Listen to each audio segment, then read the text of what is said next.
Most QA testers being replaced right now are not losing to a competitor company. They are losing to the developer above them, who now generates a full unit test suite. In the same afternoon they write the code. Tools like Copilot and DiffBlue handle that automatically. Last episode was data analysts. Today it is QA testers.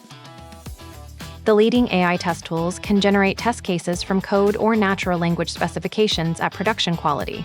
GitHub Copilot and DiffBlue cover handle unit tests. Mabel and TestRigger handle regression suites from plain English specs.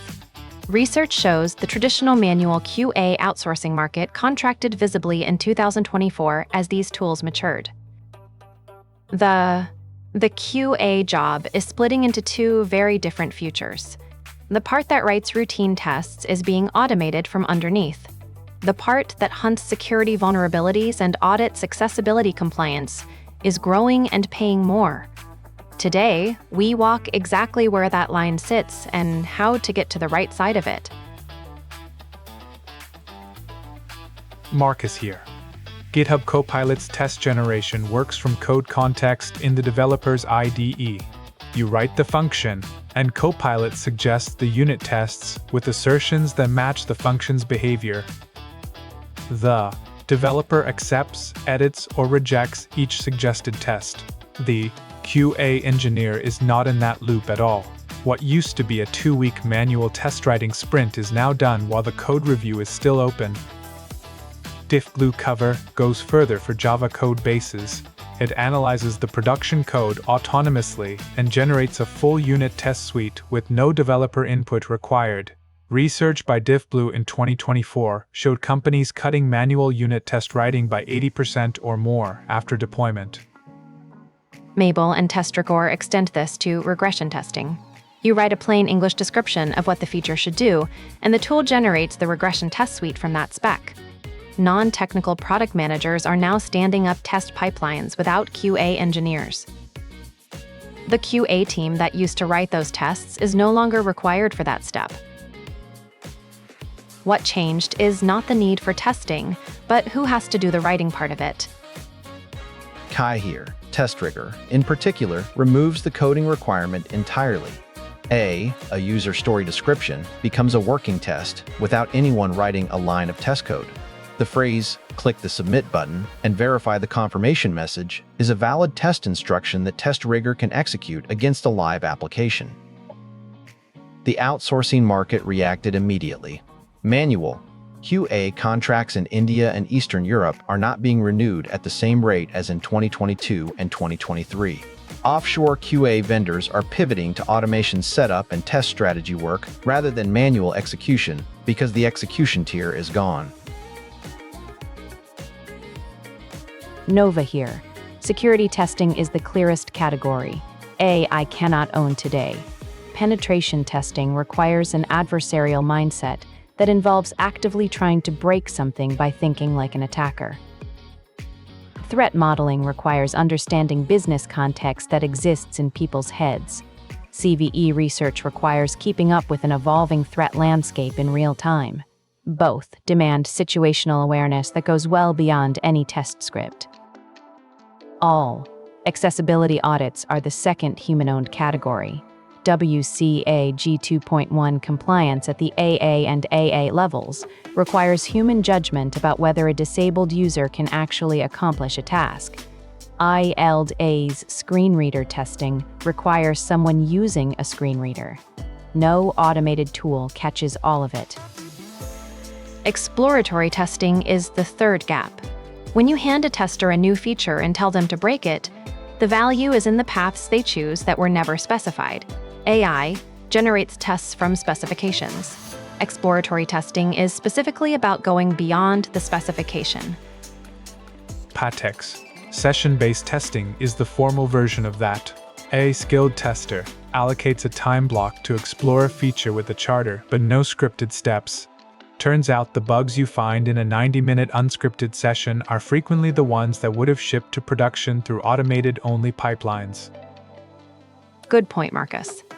The pattern across all four of these is the same: adversarial thinking, judgment about user experience, and creativity in inventing test scenarios.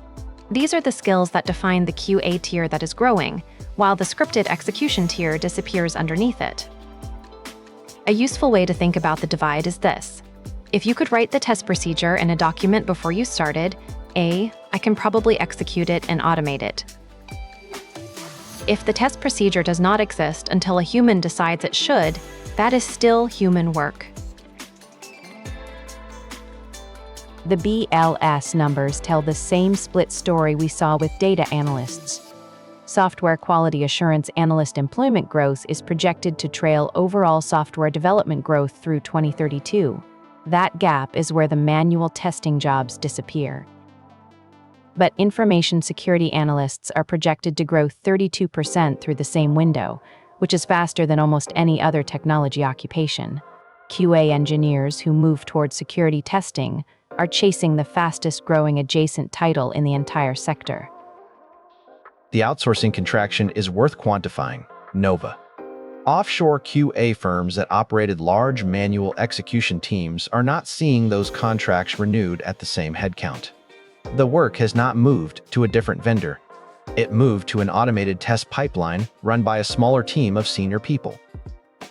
The median tenure for a manual QA contractor in 2024 was significantly shorter than in prior years, and extension rates dropped across the major offshore QA firms. That is not a hiring slowdown.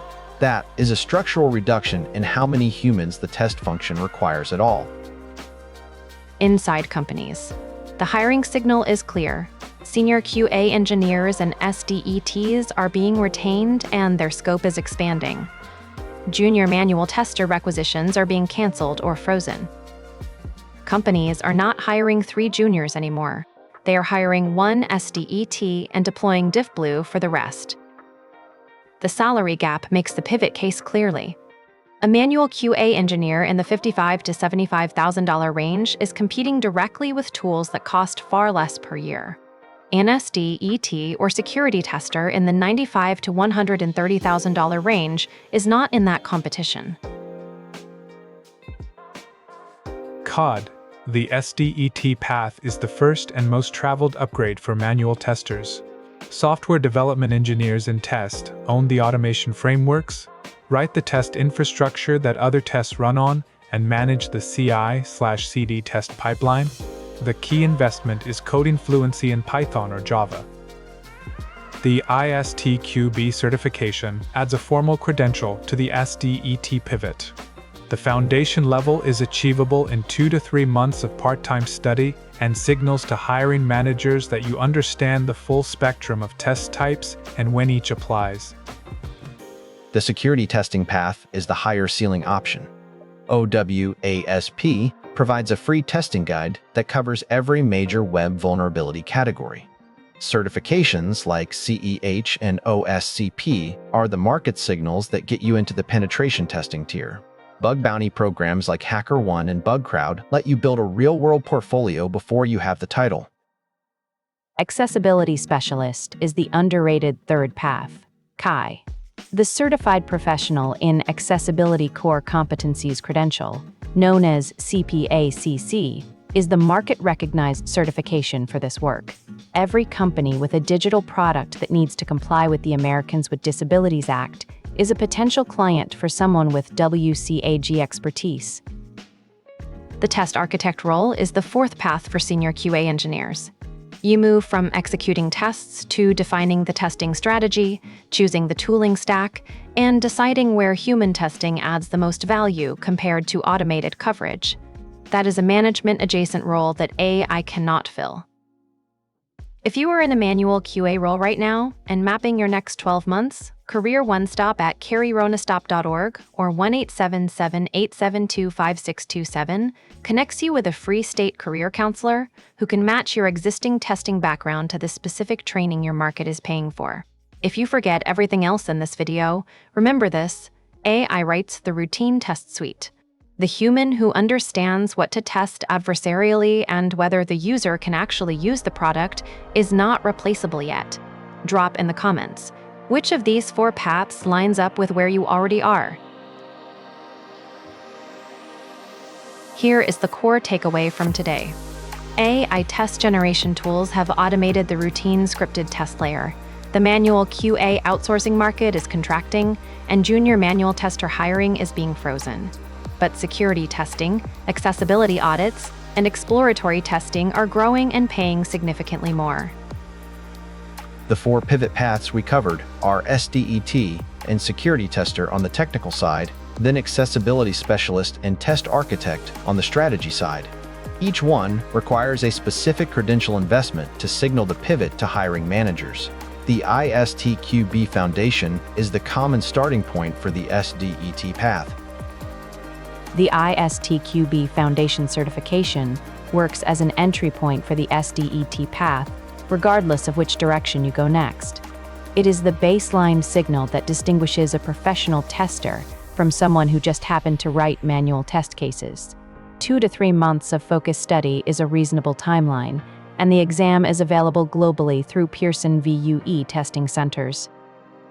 3 years from now, you will thank yourself for picking one of those 4 pivot paths today and investing the next 6 months in the credential that moves you from the tier being automated to the tier that owns the automated tools. The manual QA market is not coming back, but the demand for the human judgment layer is rising. Next episode is the one insurance underwriting story most people in finance have never heard. How Lemonade built an AI claim system that handles 32% of payouts with 0 humans involved, and why the underwriters who still have jobs are doing something the model cannot touch. Wait until you see the margin difference. Subscribe so you do not miss any episode in this series, and turn on notifications for the pivot breakdowns in the back half of the playlist. I am Professor Erica, and I am signing off. See you in the next one.